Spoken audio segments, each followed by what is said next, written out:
Lead became the metal of choice for pipelines over iron, which was previously used due to its longer lifespan and higher malleability, and it has been used for water systems for centuries. The use of lead pipes became large-scale in Canada in the 1960s and continued up until 1975, when the National Plumbing Code set restrictions on the use of lead plumbing. Additionally, the use of lead-containing solder and fixtures for new plumbing and repairs occurred until 1986, with the last houses containing lead plumbing being built in the 1990s. In 2011, the maximum allowable concentration of lead in drinking water was reduced from 10 parts per billion to 5 parts per billion, and the maximum amount of lead allowed in piping and fixtures was set to 0.25%. The process that results in the presence of lead in our drinking water is known as corrosion.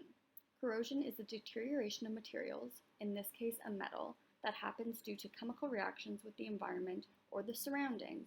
In this case, it would be water.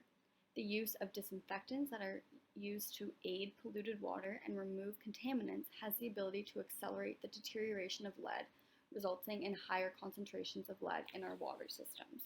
Another process that accelerates the breakdown of the leaded pipes is when cities decide to partially replace their service lines with copper. This creates what is known as a galvanic couple, and this can heavily impact the deterioration of the lead material. Additionally, when there are particles that are flowing through these pipelines, they can come into contact with the protective coating that's on the lead pipes. This exposes the bare lead material, and this is another way that this process can be accelerated.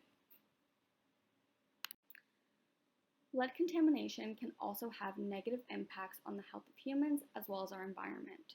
Lead exposure at any age can have detrimental health effects. For adults, the consumption of lead-contaminated water can result in increased blood pressure, kidney damage, digestive issues, anemia, as well as neurological issues. The consumption of lead can also affect both men and women's reproductive organs, and during pregnancy can affect the fetus, possibly resulting in miscarriage, stillbirth, or premature birth.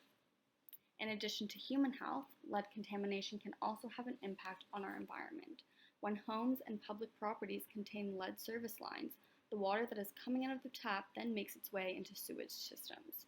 Therefore, the lead-contaminated water will now be present in our wastewater and can make its way into neighboring rivers and lakes, resulting in the pollution of these water bodies. Lead can be fatal to aquatic species such as fish, as well as plant life and microorganisms that populate these aquatic ecosystems. In plants, it can cause a decline in biodiversity, growth, as well as reproduction. The pollution of our environment often occurs in communities that have a large population of people who represent minority groups. In 2017, 35 Indigenous schools in British Columbia tested positive for lead concentrations that exceeded the maximum allowable concentration set by Health Canada, which is 5 parts per billion. A local water operator, Trevor Andrews, was the one to discover that lead was leaching from one of the taps in the girls' washroom. There's a long history of discrimination of Indigenous peoples in Canada, ultimately leaving them without necessary resources, one of them being safe drinking water. Some communities have lacked clean drinking water for decades. Lead-contaminated water is especially an issue for those located in British Columbia, as the primary water source is lakes that contain acidic rainfall water that can increase the corrosion of the lead piping. The only way to ensure that there is no lead in our drinking water is to act at the root of the problem, which would be to replace all of the lead service lines in our country. However, this is a difficult process. It was determined that the exact number of lead pipes in Canada is relatively unknown.